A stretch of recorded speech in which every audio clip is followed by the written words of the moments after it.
요즘도 운전을 하면서 다니다 보면 자주 보는 장면이 있습니다.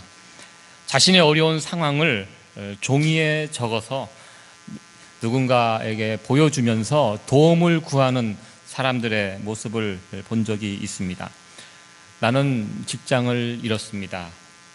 저희 집에 자녀가 몇 명이 있습니다. 렌트비가 밀려 있습니다. 종이 안에 적혀 있는 글은 대단히 짧은 글이지만 그 종이에 쓰여 있는 그 메시지를 보면서 그 사람이 누구인지, 그 사람의 상황이 어떠한지를, 또 어려움이 무엇인지를 우리는 쉽게 알 수 있게 됩니다. 아마 여러분들도 운전하시다가 그런 분들의 그 구구절절한 간절한 사연이 적힌 그런 쪽지를 보신 적이 있을 것입니다. 그런 모습에 착안을 해서 미국 텍사스주에 있는 힐사이드 크리스천 처치에 있는 어느 교회, 그 교회 목사님께서 2008년 4월 달에 카드보드 테스트모니라는 이 우리말로 표현하면 골판지, 그러니까 종이 골판지 간증이라는 어떤 그 예배 시간에 그런 순서를 만들었습니다. 목사님부터 시작해서 성도 몇 명이 종이에다가 이 간증문을 아주 간단하게 적습니다. 앞장에는 예수님 믿기 전에 자신의 상태, 그리고 뒷장에는 예수님을 믿은 후에 변화된 나의 모습. 그래서 이 종이에 쓰기 때문에 아주 간단하게 이렇게 써서 성도들 앞에서 그 골판지를 이렇게 보여주면서 앞과 뒤를 보여주면서 간증을 했던, 그 간증하는 시간은 3초입니다. 한 사람당 3초씩 나와서 보여주고 들어가고. 그런데 저도 그것을 유튜브로 이렇게 본 적이 있는데요, 그 메시지가 굉장히 임팩트가 있고요, 굉장히 은혜로웠던 그것을 제가 보게 됩니다. 그 골판지 간증의 내용이 이렇게 되어 있습니다. 앞면은 이렇게 되어 있습니다. 도둑이자 완전히 망가진 자, 이게 앞면에 나와 있습니다. 이게 예수님 믿기 전의 모습이죠. 그리고 그 뒷면, 예수님을 믿은 이후에 나타나는 모습, 아직도 망가져 있지만 하나님 안에 있는 자, 이게 그 교회 담임 목사님의 간증이었습니다. 앞면, 도둑이자 완전히 망가진 자, 아직도 망가져 있지만 하나님 안에 있는 자, 이것이 그 교회를 섬기는 담임 목사님의 간증이었습니다. 다른 분의 간증, 사람들 등쳐먹었던 강도, 앞면 예수님 만나기 전의 모습이고요, 그리고 하나님 손에 이끌린 기부자, 어느 사업하시는 분의 고백인 것 같습니다. 이렇게 자신의 예수님 만나기 전과 후의 모습을 이렇게 간단하게 글로 간증하셨습니다. 앞면 마약 중독자, 뒷면 이젠 하나님께 중독된 자라고 이렇게 어떤 분은 간증을 하셨고요, 또 어떤 분은 암을 두려워했던 암 환자, 뒷면에는 전적으로 하나님을 신뢰하는 암 생존자라고 이렇게 간증하셨습니다. 또 어떤 분은 미지근했던 신앙인, 불같이 뜨거운 신앙인으로 변화된 자신의 모습을 간증하셨습니다. 기독교인인 척했던 사람, 뒷면에는 하나님의 진실된 사랑을 경험하고 있음, 이렇게 변화된 자신의 모습을 이렇게 간증하셨습니다. 이번에는 부부가 둘이 나와서 간증을 하셨습니다. 이 부부 두 사람이 앞면에는 이제 병든 아내라고 이렇게 되어 있고요, 뒷면에는 병든 아내를 둔 의사, 4년 만에 교회에서 세례를 받음, 이렇게 되어 있습니다. 이게 무슨 뜻입니까? 아내가 병들었기 때문에, 그것 때문에 교회에 나와서 하나님께 예배드리고 기도하면서, 그러면서 하나님을 만나게 됐다는 그런 간증입니다. 그래서 다른 한 장에는 무엇이라, 아내가 아플만 하다, 이 아팠기 때문에 내 남편이 주님을 만나게 되었다는 그런 간증이었습니다. 네, 한 3초 정도의 짧게 지나가는 그런 간증이었지만 그 어떠한 간증보다 은혜가 되는 간증이었다고 생각이 됩니다. 여러분들도 아마 간증 많이 들어보셨을 것입니다. 간증이 무엇입니까? 간증은 예수님을 만나기 전에 내 모습, 그리고 만난 이후의 모습이 다르잖아요. 그래서 그 부분을 주변에 있는 사람들에게 고백하는 것, 그것이 간증입니다. 예수님 믿기 전에는 내가 이렇게 살았는데 믿은 후에는 이렇게 되었습니다. 제가 예전에 전도 폭발을 수업을 할 때 성도님들에게 간증문을 이렇게 만들어 오라고 이렇게 숙제를 내줍니다. 간증문. 아마 여기에 오신 모든 분들은 나름대로의 간증문을 작성하실 수 있을 것이라고 저는 생각이 됩니다. 다 우리는 간증이 있는 사람들입니다. 예수님을 믿기 전에 내 삶이 어떠했는지, 믿고 난 다음에 어떠했는지, 아마 구별이 있을 것이라고 저는 생각이 됩니다. 간증문을 쓸 때 요령이 있습니다. 보통 이게 예수님 믿기 전에 어떻게 했는지 그것을 이렇게 소개를 하고요. 그리고 변화된 내 모습에 초점을 맞춰서 써야 되는데, 어떤 분들은 이제 예수님 만나기 전에 변화되지 못한 그 못난 모습을 간증문을 너무 장황하게 쓰시는 분이 있어요. 세세하게. 그렇게 하면 그 간증을 듣는 분들이 엉뚱한 상상을 하게 됩니다. 저분이 예수님 만나기 전에 나는 예수님 만나기 전에 정말 나쁜 인생을 살았습니다. 이렇게 고백을 하면 그분의 나쁜 인생이 무엇인지 자꾸 상상을 하게 돼요. 그래서 좋은 간증문은 그렇게 하면 안 된다고 합니다. 그 앞부분은 살짝 이야기하고 변화된 이후에 예수님 때문에 변화된 내 이후의 모습이 어떠한지를 그 부분을 생동감 있게 써내려가는 것이 좋은 간증문이라고 합니다. 여기에 계신 한 분 한 분 다 그런 귀한 간증이 있을 것이라고 저는 생각이 됩니다. 저도 이제 여러분들과 이제 가정에서나 직장에서 이렇게 개인적으로 만났을 때 여러분들의 간증을 한번 듣고 싶습니다. 그때 개인적으로 저에게 말씀해 주시면서 함께 은혜를 나눴으면 좋겠습니다. 제가 최근에 책을 통해서 만났던 귀한 간증이 하나 있어서 그분의 간증을 소개하려고 합니다. 여러분들도 아시는 분이 있겠지만 조정민 목사님의 간증입니다. 그분이 MBC 앵커 기자 출신입니다. 2003년 MBC 뉴스 데스크의 메인 앵커였습니다. 그리고 인터넷 MBC의 사장까지 하셨던 분인데, 이분이 52세 되던 해에 회사를 그만두고 어느 교회에 전도사로 취직을 하셨다는 뉴스를 들은 적이 있습니다. 그때 깜짝 놀랐습니다. 어떻게 이럴 수가 있을까? 그러면서 그분이 왜 그렇게 변화되었는지 그분의 관련된 책을 보게 되었습니다. 그분의 간증은 그렇습니다. 어느 새벽에 골프 연습을 하기 위해서 골프 연습장으로 새벽에 골프백을 메고 가던 길이었다고 합니다. 그 골프 연습장에 도착을 해서 보니까 골프장이 새벽에 그날따라 문을 닫았다고 합니다. 그래서 그날 새벽에 골프는 칠 수 없는데 그 골프 연습장 옆에 자기 아내가 다녔던 교회가 있었습니다. 그래서 평소에 그런 생각을 했다고 합니다. 이 사람이 집에서 늘 아프다, 힘들다 그렇게 하던 사람이 새벽에 일어나서 교회라는 곳을 계속 갔대요. 그래서 자기는 그게 이해가 되지 않았다고 합니다. 늘 아프고 힘들다고 하는 사람이 이 새벽에 어떻게 일어나서 저기를 갈 수 있을까? 그러면서 굉장히 걱정을 했다고 합니다. 뭔가 문제가 있다. 이 여자에게 지금 무슨 문제가 생겼다. 새로운 남자가 생겼거나 아니면 이게 사이비 열광적으로 믿는 이런 사람이 된 것이 아닌가 걱정이 되어서 그 골프장 옆에 있던 교회에 한번 들어가 보기로 했다고 합니다. 그래서 도대체 여기가 어떤 곳인지, 그래서 이렇게 보니까 아니나 다를까 막 열광적으로 찬양을 하고 기도를 하고 방언을 하고 막 난리가 났대요. 새벽부터. 그래서 자기 생각이 이제 맞다고 생각하고 자기 아내를 보니까 자기 아내는 그냥 조용히 기도를 하고 있더래요. 그래서 아직 진도가 많이 나간 것은 아니구나.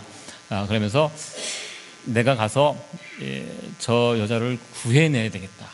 그리고 이분이 기자 출신 기자잖아요. 그래서 이거 분명히 사입이 맞다. 그래서 내가 여기에 잠입해서 한 일주일 정도 이렇게 잠입해서 하다 보면 여기 어떤 문제가 있는지 파악이 될 것이고, 그래서 이것을 가지고 뭐 카메라 출동 뭐 이런 프로를 하나 만들어 갖고 여기를 한번 내가 한번 정리를 해야 되겠다, 이런 사명감을 가지고 거기에 다니기 시작했다고 합니다. 그래서 3일째 이렇게 되는 날, 우리가 조금 전에 불렀던 그 찬송가 483장, 우리가 그냥 이렇게 불렀잖아요, 찬양. 어떤 분은 이 483장, 너 예수께 조용히 나가 내 모든 짐 내려놓고 주 십자가 사랑을 믿어 죄 사함을 너 받으라, 늘 부르는 찬양이고 별 의미 없이 이렇게 우리가 찬양을 불렀을 것입니다. 어떤 사람들은 그 찬양이 별 의미가 없었는데 그날따라 이분에게는 이 찬양이 가슴에 박히는 그런 찬양이 되었다고 합니다. 그 찬양을 들으면서 눈에서 눈물이 핑 도는, 눈물이 흐르는 그런 경험을 하게 되었다고 합니다. 그 모습을 옆에서 눈치 빠른 아내가 본 거예요. 그래서 그날 저녁에 그 교회 부목사님을 집으로 초대했습니다. 신방 오게 해서 예배를 드리게 했다고 합니다. 그럴 때 목사님께서 이 조정민 기자 이분에게 무릎을 꿇게 하고 그리고 기도를 해 주셨다고 합니다. 그렇게 기도할 때 자신이 이제 예수님께 항복하는 느낌, 항복하는 그런 경험을 그 목사님이, 조정민 목사님이 하시게 되었다고 합니다. 그러면서 알게 되었다고 합니다. 자기 아내와 그리고 아내 주변 사람들이 이 못난 조정민 기자를 위해서 오랜 시간 동안 기도를 하고 있었다는 이 사실을 그제서야 깨닫게 되었다고 합니다. 이분이, 저도 개인적으로 이분을 한번 만나서 교제해 본 적이 있습니다. 이분이 굉장히 정치적인 야심도 많았고요. 보통 그 MBC 그런 데스크의 메인 앵커가 되면 그 다음은 이제 길이 정해져 있다고 합니다. 그분이 이제 정치 외교를 전공하셨기 때문에 다음은 어디로 가겠습니까? 정치하는 쪽으로, 여의도 쪽으로 이제 진출하는 그런 꿈을 가지고 있었는데, 그래서 많은 사람들 만나고, 또 그냥 만나면 그냥 만납니까? 또 술 마시고 저녁 늦게까지 막 지내고, 그러면서 집에 오면 아내가 울면서 남편의 양말을 벗기면서 제발 이 발이 술집을 가지 않고 교회로 향하게 해주세요 하며 기도하면서 이 남편을 위해서 케어를 했다고 합니다. 그날 저녁 이 부목사님이 오셔서 예배를 드리면서 이 조정민 목사님이 거기서 거꾸러지셨습니다.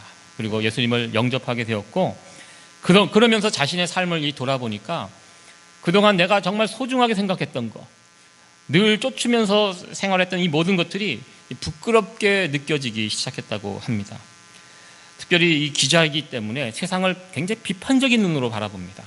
무엇이 잘못됐는가, 저것을 바꿔야 된다, 저것을 개혁하자, 이런 마음으로 살았는데, 근데 여러분들, 비판하는 사람들의 약점이 있습니다. 비판하면요, 계속 비판하고 누군가 잘못을 지적하게 되면 그 비판하는 사람도, 무엇인가 잘못을 지적하는 그 사람도 이 심령이 메말라지게 됩니다. 이 예배 시간에도요, 이 설교를 들을 때 저 목사가 지금 무슨 실수를 하나, 그런 걸 가지고 계속 지켜보게 되면 당연히 실수하죠. 실수하면 이제 볼펜으로 적어서 또 이렇게 적어 놓고 이렇게 계속 좀 이상한 데가 없나, 이렇게 하면요 이상한 거 발견을 할 수는 있습니다. 그러나 문제가 뭐냐면 그 심령이 메말라지게 됩니다. 기자들의 이게 직업 특성상 그렇다는 거예요. 비판하고 지적하고 막 그러다 보니까 어느새 바싹 메말라버린 내 마음, 그들의 마음, 그리고 자신이 돌아보니까 정말 비참한 삶을 살아가고 있는 자기 자신을 발견하게 되었습니다. 20대에는 세상을 바꾸고 싶었고, 30이 돼서는 아내를 바꾸고 싶었고, 40이 돼서는 이 자식의 마음을 바꾸고 싶었지만 어느 거 하나 제대로 해놓은 것도 없이 이제 와서 정말 착한 아내를 의심하면서 살아갔던 자신의 못난 모습을 거기서 보게 됐다고 합니다. 그러면서 하나님 앞에서 거꾸러지고, 그리고 하나님을 믿게 된 다음에 아내와의 관계, 자식과의 관계, 그리고 이 가정이 회복이 되었다고 합니다. 그리고 50년 동안 아들을 위해서 새벽 불공을 쌌던 그 어머니의 손을 붙잡고 교회에 출석하게 되었고, 또 이분이 MBC에 근무하면서 자기를 따르는 수많은 후배 기자들을 전도해서 교회로 또 인도하게 되었고, 결국 이분이 이 뜨거운 마음을 주체할 수가 없어서 회사에다 사표를 내고 미국에 있는 신학교, 보스턴에 있는 거든 코넬 신학교에 입학을 하게 되었습니다. 그 학교에 입학해서 정말 고생을 많이 하는 모습을 봤고요. 많이 했다고. 그러고 제가 그때 사모님도 같이 뵀는데요. 정말 고생은 되지만 정말 행복해 하시는 두 분의 모습을 본 적이 있습니다. 지난 시절 이분은 뉴스를 전하면서 아주 열정적으로 뉴스를 전하고 취재하고 그렇게 살았지만 결국 돌아보니까 자신이 세상에 전했던 소식은 다 나쁜 소식이었다는 거예요. 배드 뉴스였다고 합니다. 그렇잖아요. 뉴스에 나오는, 신문에 나오는 기사들이 좋은 소식이 어디 있습니까? 다 어떤 문제들, 사건, 사고, 정말 우리의 가슴을 아프게 하는 그런 사건, 사고들을 전하면서 살았는데 자신의 남은 생은 앞으로는 굿뉴스, 좋은 소식만 전하고 살겠다, 이렇게 결단하셨다고 합니다. 그분은 지금 한국에서 베이직교회라는 교회를 개척해서 섬기고 있습니다. 이 베이직교회 아마 아시는 분들은 아실 것입니다. 이 교회는 특별한 교회더라고요. 초신자만 다닐 수 있습니다. 그러니까 처음 예수 믿는 사람들만 전도해서 올 수 있는 교회입니다. 만약에 기존의 교회를 다니신 분이면 교회를 못 다니게 해요. 오지 말라고 하십니다. 그래서 초신자들, 왜냐하면 본인이 불신자에서 새신자로 바뀌어본 경험이 있기 때문에 그런 사람들, 또 그런 사람들을 만들기 위해서 자기는 이 베이직 교회라는 교회를 세워서 그렇게 섬기겠다라고 이렇게 해서 그 사역을 지금 감당하고 있습니다. 이 조정민 이 목사님하고 동기분이 계십니다. 여러분들 아시는 한때 대통령 후보로 나오셨던 정동영 의원입니다. 그분이 입사 동기라고 합니다. 같이 MBC에 입사해서 같이 각광받고 스타 MC, 스타 앵커로 명성을 날렸던 두 분인데요. 지금은 두 사람이 가는 길이 완전히 달라졌습니다. 이 정동영 의원과 자주 만난다고 합니다. 그때 의원이 조정민 목사님을 목사가 되고 참 고생하면서 살지만 그 모습을 보면서 그런 이야기를 했다고 합니다. 자네야말로 가장 부러운 길을 가고 있는 듯 하네. 이게 이제 정동영 의원님이 조 목사님에게 해주신 말씀입니다. 자네야말로 가장 부러운 길을 가고 있는 듯하네. 여러분 어떻습니까? 우리들 또한 조 목사님과 같은 길을 걸어가고 있는 사람들임을 저희들 같이 한번 고백해 봅니다. 이 시간 한번 서로 축복하면서 이런 고백을 했으면 좋겠습니다. 옆에 있는 분들에게 당신은 지금 가장 행복한 길을 걸어가고 있습니다. 네. 정말이죠? 네. 정말 그렇게 되기를 간절히 축원합니다. 오늘 우리 함께 읽었던 이 본문 말씀 속에서 우리가 먼저 살펴볼 부분이 있습니다. 이 조정민 목사님과 같은 먼저 예수 믿는 사람들에게 나타나는 이 변화에 관해서 한번 생각을 해봤으면 좋겠습니다. 변화에 관하여. 사도행전 우리가 오늘 읽었는데요. 사도행전에 나오는 여러 주제 가운데 정말 중요하게 다루는 주제가 바로 이 변화입니다. 예수님을 믿고 난 다음에 어떻게 변화되었는가. 이 사도행전 우리가 9장을 읽었는데요. 8장에 보면 에디오피아 내시에 그 중생하는 이 과정을 설명해 주고 있습니다. 그리고 9장, 오늘 이 9장은 사도행전의 핵심인 그 사도 바울의 중생 사건을 또 다루고 있습니다. 그리고 9장이 끝나고 10장이 되면 거기에는 로마 백부장이었던 고넬료의 중생 사건을 다루고 있습니다. 특히 사도 바울은 예수님 만나서 변화된 이 사건을 사도행전 전체에 걸쳐서 3번에 걸쳐서 강조하고 있습니다. 예수님을 믿게 된 이후에 그가 어떻게 변화되었는지 여러 기사를 통해서 우리에게 증거하고 있습니다. 사울이 예수님을 만나서 완전히 변화된 사람이 되었습니다. 그 전에는 예수님을 믿는 자들을 찾아다니고 핍박하고 그들을 잡아 가두는 그런 예수님을 대적하는 자리에 서서 살았지만 지금은 이제 예수님을 만나서 변화되어서 이제는 예수님을 증거하는 사람이 되었습니다. 이 변화가 너무 급격하게 이루어졌기 때문에 예전에 같은 편이었던 이 유대인들, 사울과 같은 편이었던 유대인들이 심한 배신감을 느낍니다. 조금 전까지만 해도 자기와 같은 편이 되어서 예수 믿는 사람들을 이렇게 찾아서 제거하는 일에 앞장섰던 이 사울이라는 청년이 지금은 오히려 거꾸로 돼갖고 예수님을 증거하는, 열심으로 증거하는 그런 모습을 보자 이 유대인들이 화가 났습니다. 그래서 유대인들이 사울을 원수로 여기고 그를 잡으려고 하였습니다. 반대로 예수 믿는 사람 편에서 봤을 때는 이 사울의 변화가 굉장히 놀라운 것이었습니다.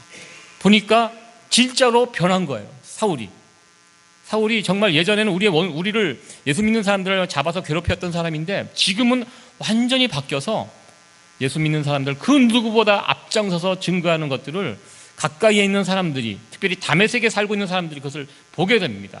그러면서 사울이 위기를 만나자, 사울을 잡으려는 사람들이 막 움직이자 이 바울을 도와주기 위해서 움직이는 모습을 또 보게 됩니다.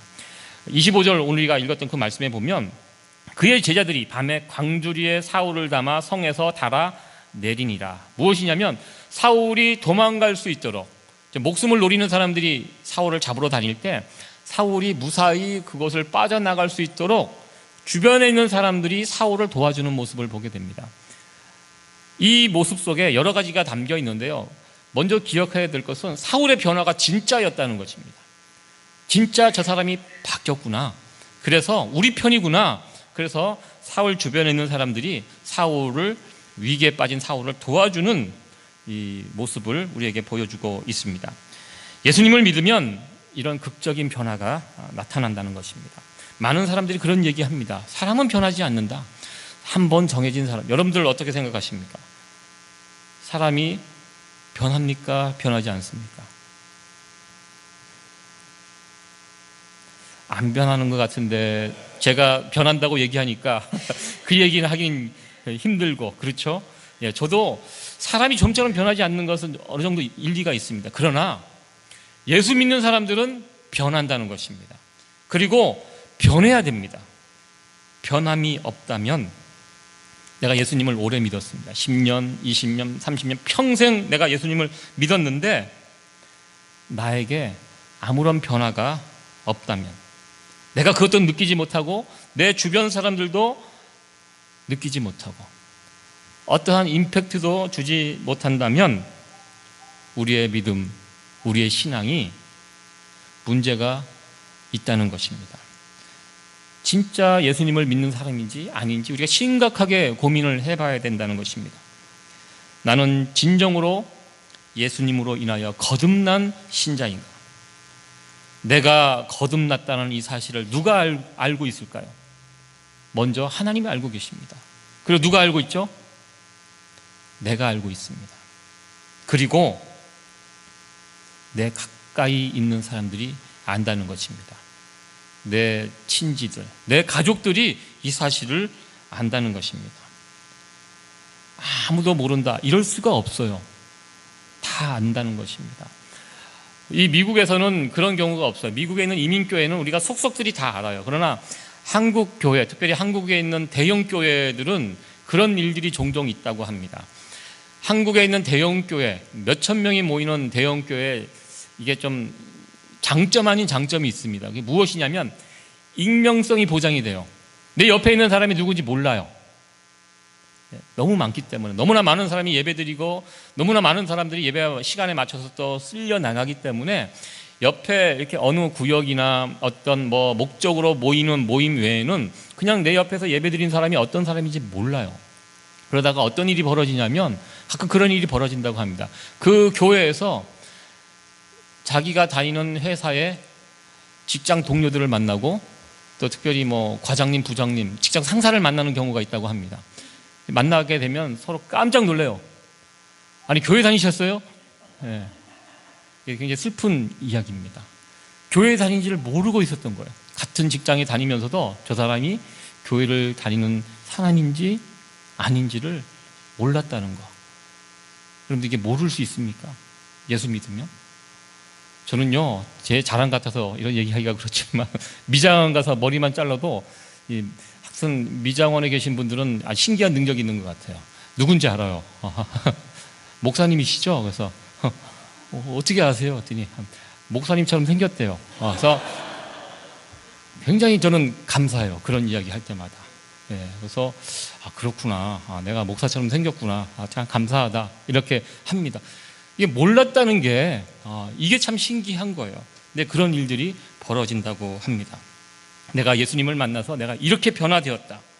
이런 분명한 증거들을 예수님 만나서 변화된 그런 귀한 간증들을 보여주고 고백할 수 있는 그런 저와 여러분들이 될 수 있기를 간절히 소원합니다. 그렇게 될 수 있기를 간절히 축원합니다. 오늘 본문의 내용을 통해서 살펴볼 두 번째 부분은 중재자 바나바에 관한 부분입니다.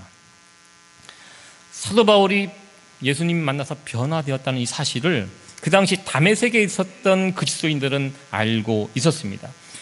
그리스도인들뿐만 아니라 그 다메섹에 살고 있는 유대인들, 예수님을 대적했던 사람들, 그 반대편에 있는 사람들도 알고 있었습니다.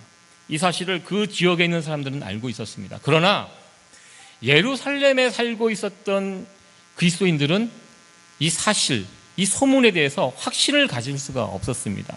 왜냐하면 이 사도 바울이 그 전에 그 행적을 보면 굉장히 무서운 사람이었거든요. 예수님을 믿는 사람들을 잡아 가두는데 정말 특심을 가지고 열심을 내었던 사람입니다.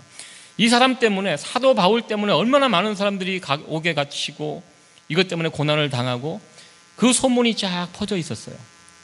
그런데 다메섹에서 사도 바울이 예수님 만나서 변화되었다라는 소문을 들으면서 이 예루살렘에 있는 기독교인들은 그런 상상을 했던 것 같아요. 저게 진짜인가? 가짜인가? 이 사도 바울 워낙 대단한 사람이기 때문에 나 예수님 때문에 변화되었다 이렇게 거짓말로 이야기하고 적진 깊숙이 들어가서 거기서 정말 많은 사람들을 잡아가기 위해서 그런 목적으로 저렇게 거짓말하고 있는 것이 아닌가, 이런 의심을 하고 있었던 것 같습니다. 그래서 그 누구도 선뜻 사도 바울이 예루살렘으로 오겠다고 할 때 이것을 반겨주는 사람도 없었고 의심의 눈초리로 이렇게 보고 있을 때, 그때 이 바나바라는 사람이 이 사도 바울을 데리고 예루살렘에 가게 됩니다. 그리고 그곳에 가서 사람들에게 보증을 서줍니다. 이 사도 바울의 변화는 틀림없다. 내가 보증한다. 바나바가 굉장히 좋은 사람이었습니다. 권위가 있었고요. 이 사람의 말에 신뢰를 할 수 있을 정도로 아마 삶이 깨끗하고 인정받는 사람이었던 것 같습니다. 그래서 이 바나바가 이 예루살렘 그리스도인들에게 사도 바울이 어떻게 변화되었는지 자세히 설명하고 그를 보증할 수 있는, 보증하는 이 모습을 우리는 보게 됩니다. 성경 27절에 보면, 오늘 읽었던 9장 27절에 보면 바나바가 데리고라고 노란 부분을 제가 이렇게 표현을 해놨습니다. 이 데리고 간다 이 동사에 보면 헬라어 동사로 꽉 잡고 붙잡고 간다라는 그런 뜻입니다. 사실 사도 바울도 본인이 저지른 죄가 있습니다. 그래서 쭈삣쭈삣하고 이 부분에 대해서 자신 없어 했는데 이 바나바가 사도 바울을 손을 꽉 붙잡고 끌고 간 겁니다. 끌고 가서 그 앞에 세워서 이 바나바가 다 해줬어요. 이 사람이 어떤 사람인지 설명하고 이 사도 바울이 예루살렘 교회에 받아들여질 수 있도록 그 앞에서 그 역할을 했던 그 바나바의 귀한 모습을 우리는 보게 됩니다. 이 바나바의 소개로 사도 바울이 이 예루살렘 교회에 받아들여지게 됩니다. 사도 바울이 얼마나 위대한 분이십니까? 예수님 이후로 오늘날 우리의 이 기독교가 세계의 기독교가 되게 하는데 가장 큰 역할을 하신 분이 사도 바울입니다. 이 사도 바울이 사도 바울로서 그 역할을 할 수 있도록 그 중간에서 역할을 했던 분이 바로 바나바였음을 우리는 보게 됩니다.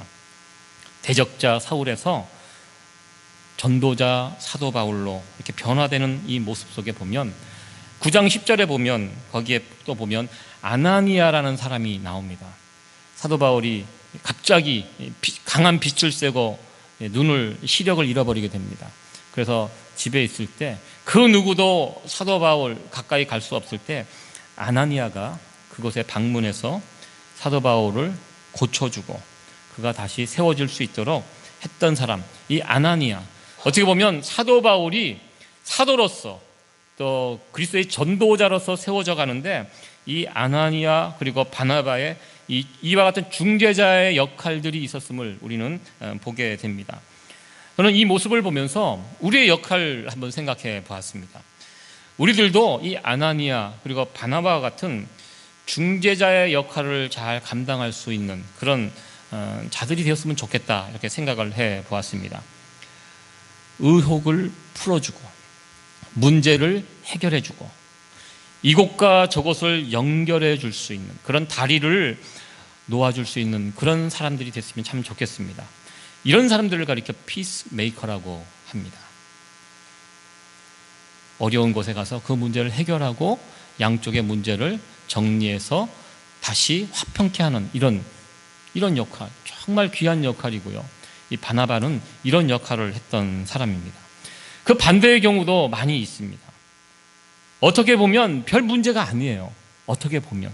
그런데 그 별 문제도 아닌 문제가 어떤 사람에게 가면 갑자기 그 문제가 큰 문제가 됩니다. 문제가 더 커지고 갈등이 더 깊어지고 묶여있는 이 실타래가 더 엉켜버려서 이제 도저히 풀 수 없는 상황으로 만드는 그런 역할, 이런 사람을 가리켜 우리는 트러블 메이커라고 이야기합니다. 얼마 전에 제가 기독교 신문을 보다가 불량배 교인이라는 그런 표현을 하는 것을 본 적이 있습니다. 트러블 메이커, 불량배 교인이래요. 그래서 이 불량배 교인들이 교회에 있다는 거예요. 그래서 막 문제들을 더 크게 만들고 더 어렵게 만들고 막 갈등을 조장하고 중요한 것은 이 불량배 교인들은 자기가 불량배인지 모른대요.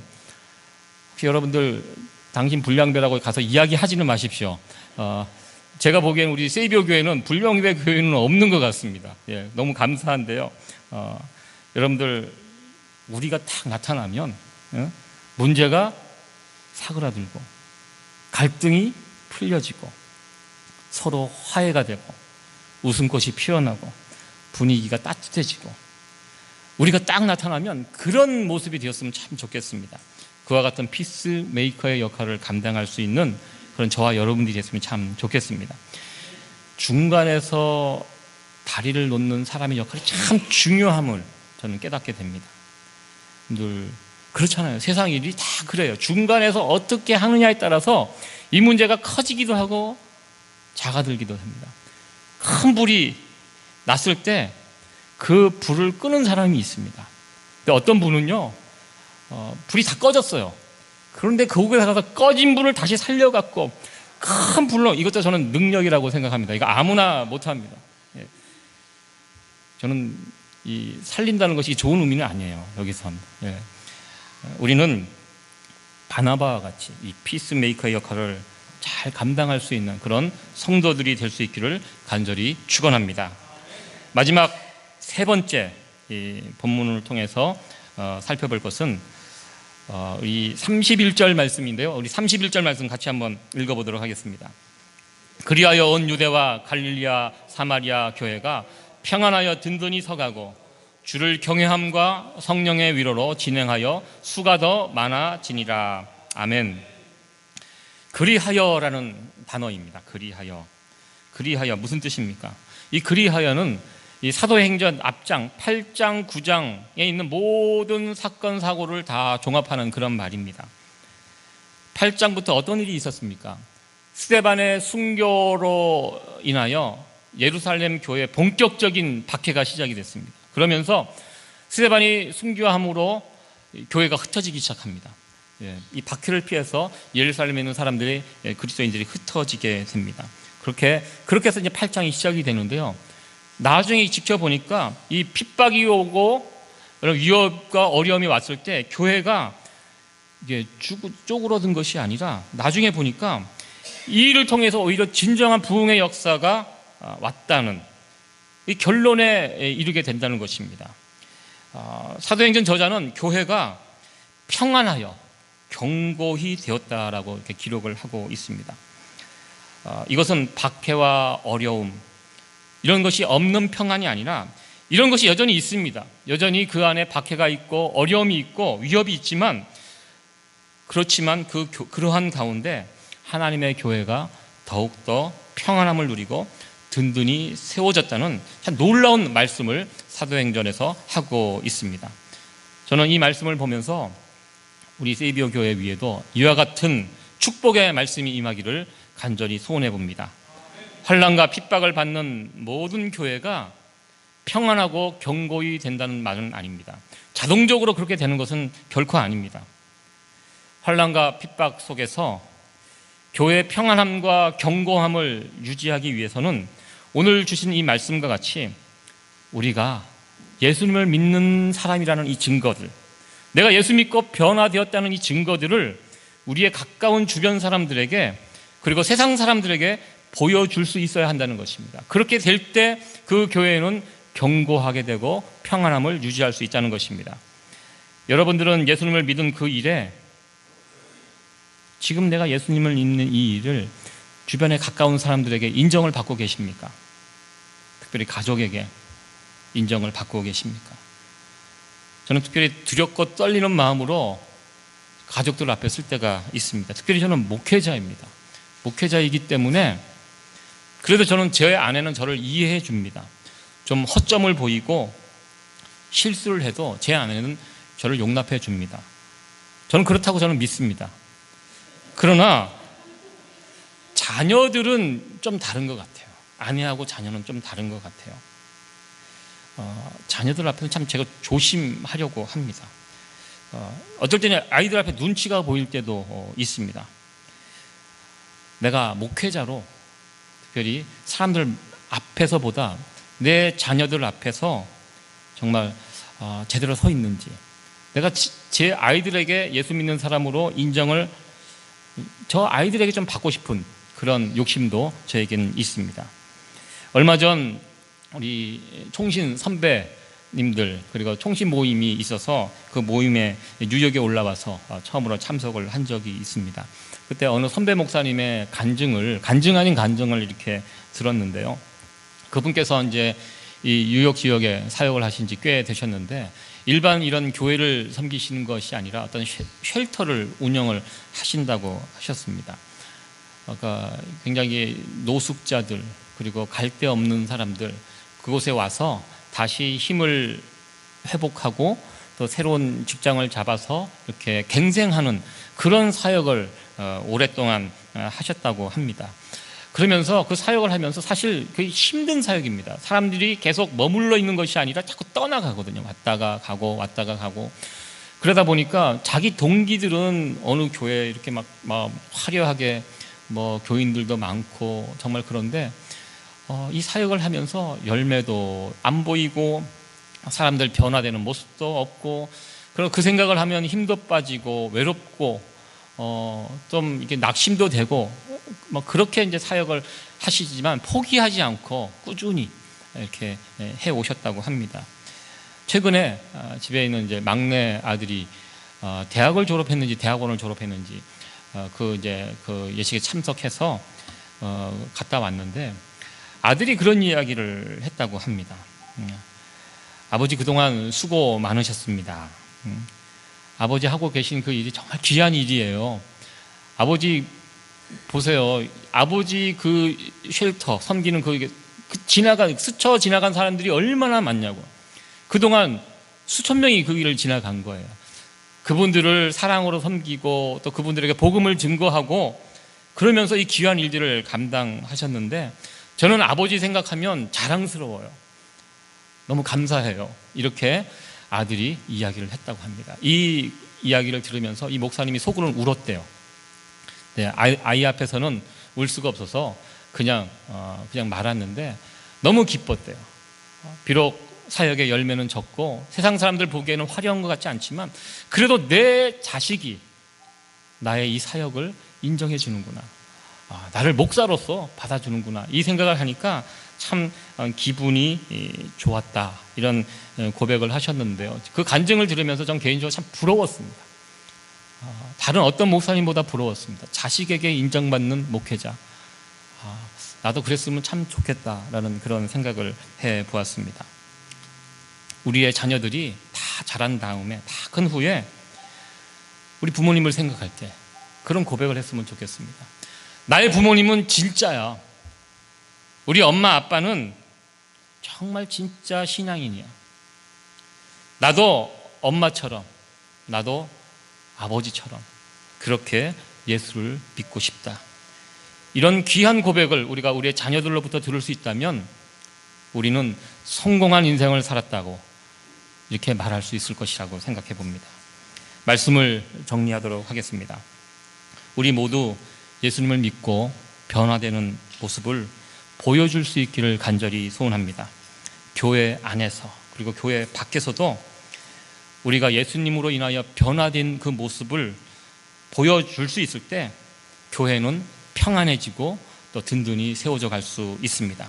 그리고 이 바나바의 모습처럼 이 교회 안에서 우리가 피스메이커의 역할을 잘 감당할 수 있어야 합니다. 이 사람과 저 사람, 그 둘 사이를 잘 연결해 줄 수 있는 사람, 의혹이 생기면 그것을 부드럽게 풀어주고, 그리고 갈등이 있으면 그 갈등을 해소시켜주고, 다툼이 있으면 그 다툼을 그치게 하고, 이런 피스메이커의 역할을 감당하는 사람들이 우리 교회 곳곳에 있을 때 그 교회는 평안해지고 든든하게 세워줄 수 있게 됩니다. 그러한 역할을 잘 감당할 수 있는, 그래서 오늘 본문과 같이 그리하여 우리 세이비어 교회가 더욱더 평안해지고 든든히 세워져 갈 수 있는 하나님이 기뻐하시는 우리 교회가 되어지기를 간절히 축원합니다. 네, 기도하시겠습니다.